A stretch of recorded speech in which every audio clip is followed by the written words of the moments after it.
guys, welcome back to another Backwoods Boys episode. Some of you will remember the video that we did last year where we did the checkup on Dad's north cabin to make sure it was still standing under that heavy snow load that we got. Now Kole and I have been talking for a while. We have a north cabin as well that, and this is the third year since I've actually been there to see it. We really should go check it out to make sure it's still standing. Up here, you just never know what can happen. Trees coming down, heavy snow load, anything. And we've never had to use it just yet. We've stayed out of our southern cabin and just had that as our hub for our activities, but it would be nice to know that it's still standing in case we needed it, in case, you know, an emergency happens, or we just want to try a different area for a while and stay a few nights up there. It'd just be good to know that it's okay. So that's what we're going to be doing today. We're going to just stock up the fire, dampen her down, and we'll see you guys on the trail.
Trail that branches off the main trail that actually leads to our north cabin is pretty tough to find at the best of times.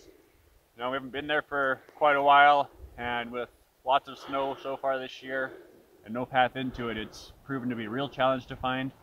We're in the general rough correct area, but we're going to take a bit of searching to find it now. As you can see, it's starting to snow a little bit, so we're going to have to find it fast, otherwise we probably will die out here. Is that the reality TV moment you were after?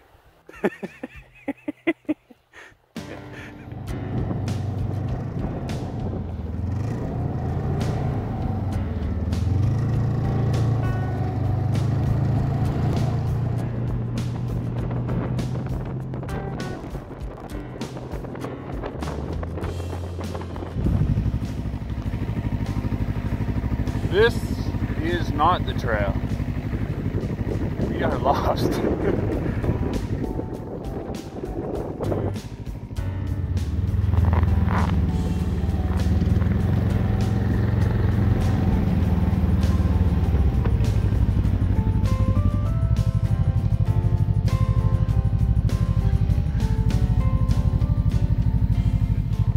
There's a cutoff log there, very clearly chainsawed. It's an older one. We're on the right path now, and it looks pretty exciting. Alright, so we're about a few hundred yards from the cabin, and there's a really steep hill here, and it looks like there's a bunch of trees across, but we're going to walk it first to see how bad it actually is, because we don't want to get stuck down there and have to reverse our way back up, but we still want to make sure that the cabin is fine, and if it's too bad, then we'll just call it a day and leave the trail clearing for another day or another year. Oh! Oh! Oh! Oh! I'm stuck! Help! Oh! I've fallen and I can't get up! Oh! Never mind. It's all good.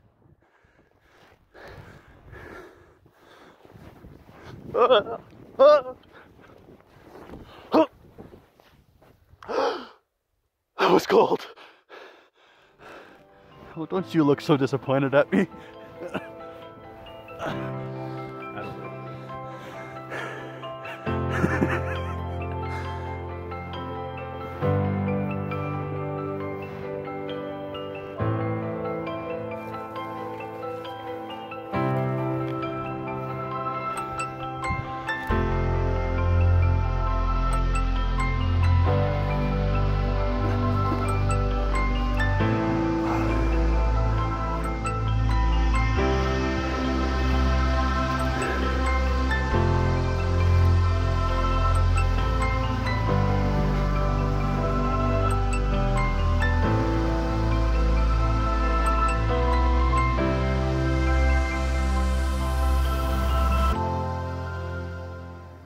Now, the reason this cabin was built down here, and it wasn't built by Dale and I, this was built by Ed, the previous owner of the line, is because of how sheltered it is. Now, when Dale and I checked on Dad's north cabin, the big concern there was the snow load. That's not such a concern here. While it's still an option, it's not a big concern because of how sheltered it is. But these giant trees that may not look so big on camera, but in person they're big and old. But these big trees that help shelter the cabin, if they come down, they could just as easily be the ruin of it. Like, they'll squash a cabin flat in moments. They're big and heavy, so I'm hoping we won't have that problem to deal with.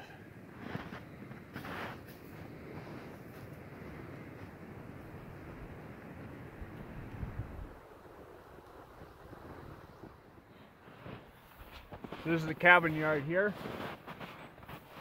The cabin's still standing deep. There's trees down all over into the snow.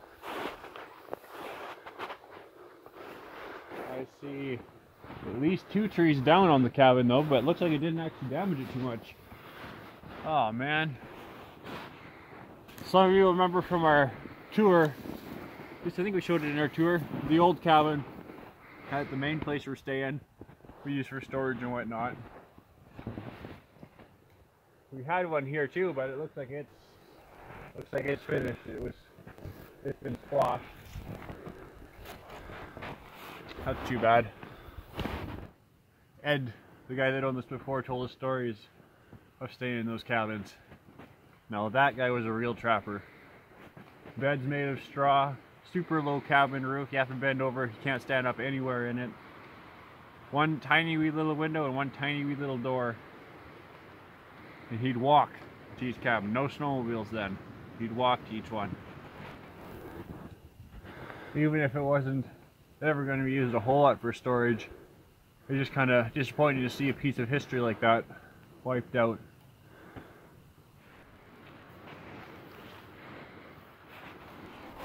Ooh, man. Hey. Well, there's more trees down on the cabin. That actually looks pretty bad. Well, on the bright side, the cabin is still standing. That is a big bonus. But there is actually a lot of trees on the cabin, which is what I was worried about. And it's not just the cabin being crushed that's the threat. It's branches from those trees driving through the tin on their way down, which is pretty tough to avoid. I've seen it happen a lot. So we're going to cut them off here and see what damage is really done. And while we're cutting them off, we've got to be really careful not to drive the chainsaw through the tin as well, because that's just gonna not gonna help matters much. So let's see what we're dealing with. I'm gonna just switch to my gloves here. The big mitts are nice for snowmobiling and traveling in. Not so nice for working in necessarily. These of course slip as far down as they could get.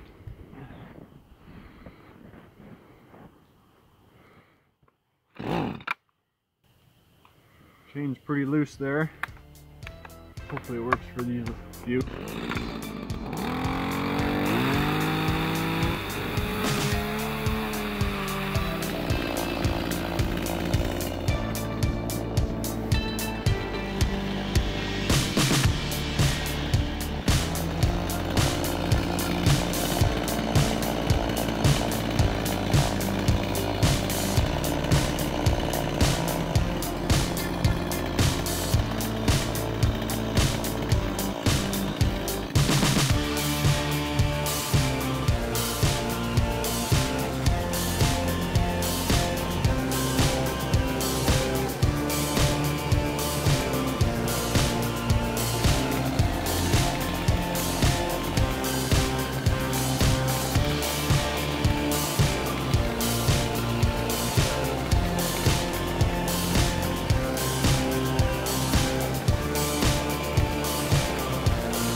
that's that. Crisis averted, I think. Now there's a lot of miraculous things happened here. Number one, the chimney didn't get squashed and just like sheared off the roof when those trees came down. They missed it by about a foot. It was super close. Number two, it would appear that none of the branches punctured the roof when the trees fell, which is huge. Number three, we got the trees off the roof without cutting the tin, and they were laying flat on the roof, so that's a big one too. I mean, four, obviously the cabin is still standing. Praise the Lord on that one. And number five, when I cut the tree that was across the cabin, leaning against another tree, and let off the stress, another tree fell, and thankfully it went away from the cabin instead of onto the cabin where we were standing. So, praise the Lord. I think the cabin is still good to go. Let's give you guys a tour of the place while we're here.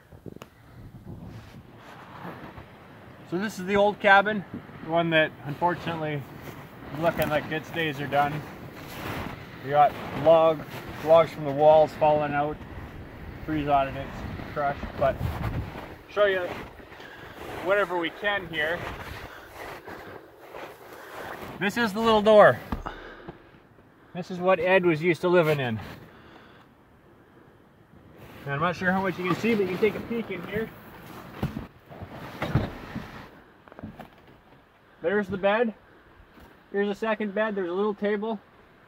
Believe it or not, this isn't actually that much lower than the ceiling would have been when it was in good shape.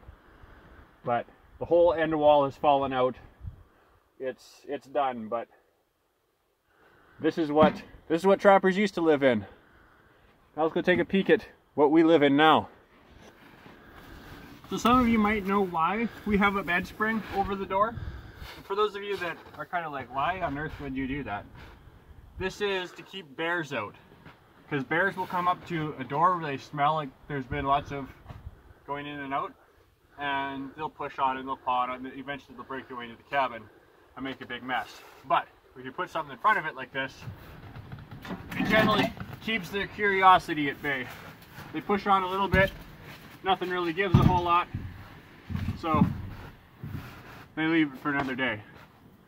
Come on in.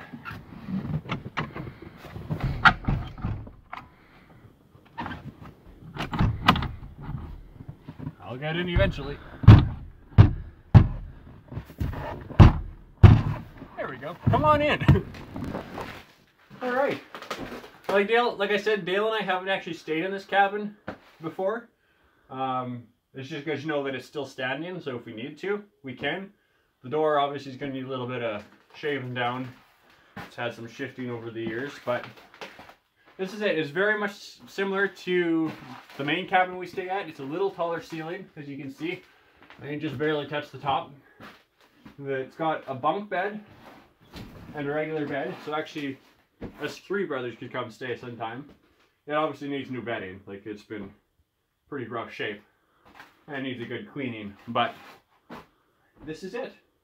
It's another one-room cabin, but lots of space when you compare it to what Ed used to stay in. It's definitely an upgrade. Someday I do plan on building another cabin for when I have a family. Just got to find the right gal. It's tough to find one to live in the bush with me, but it'll be bigger than this. Some more rooms, some more storage, some more privacy, but this is the north cabin. So I haven't actually been in here a whole lot. Got an empty 22 box. Odds and ends drawer. A not empty 22 box. Every cabin needs a junk drawer, right? So that's just whatever little storage by the door to keep scents in and whatnot. There's actually some soup cans in there. Yummy, yummy. Just simple shelving, kind of like Dale and I made at the other cabin. Just for a few pots and whatever. The cooking stove. If we do end up spending more time up here, we'll probably bring a different stove up. We have a little better one. So this would be the cooking station. You have your different drawers, cutlery drawer, paper towel, little plates, the table, dining area. Ready to sit the grand total of 2 people. The lighting is just a propane tank here in this cabin. We haven't had a chance to wire it. Wiring it being running one wire and a light or two. There's no battery pack up here yet. If we end up spending more time again, we'll do changes like that. But right now, we got one propane light that works fine. That's all we need for now for what we use. And we've got a single bed. It's like cot size. This is about what my bed is at the other cabin. You can see that the mice and stuff have done a good number on the mattress. It's actually not so much a mattress, it's just a pile of springs. What else do we got here? Boxes full of kindling.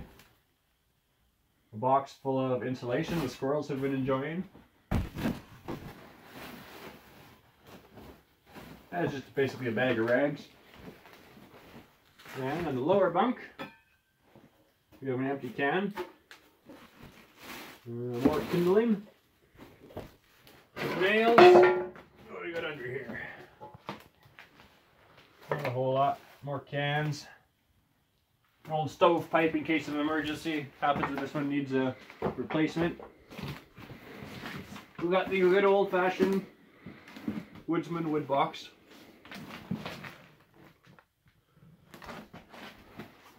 And this is the stove that's up here. Now, if you'll remember, some of you who have seen Sons of Winter will remember that we started with a stove very much like this at Dale's and my cabin that the bears had trashed. I don't even know what episode it was, 2 or 1 or whatever. But it was an airtight stove, and the bottom was knocked out of it, and it was crushed flat and all that. But this one is same general design, kind of your typical airtight stove. Rotating top, little damper there, but it doesn't have a hole in the bottom. And that's the nickel tour. Like I said, it's nothing fancy. It definitely needs a lot of cleanup to be inhabitable, but being small and simple is very easy to do. So sometime, maybe we'll come spend a night up here and show you guys more of this area. But for now, let's finish with showing you guys the view.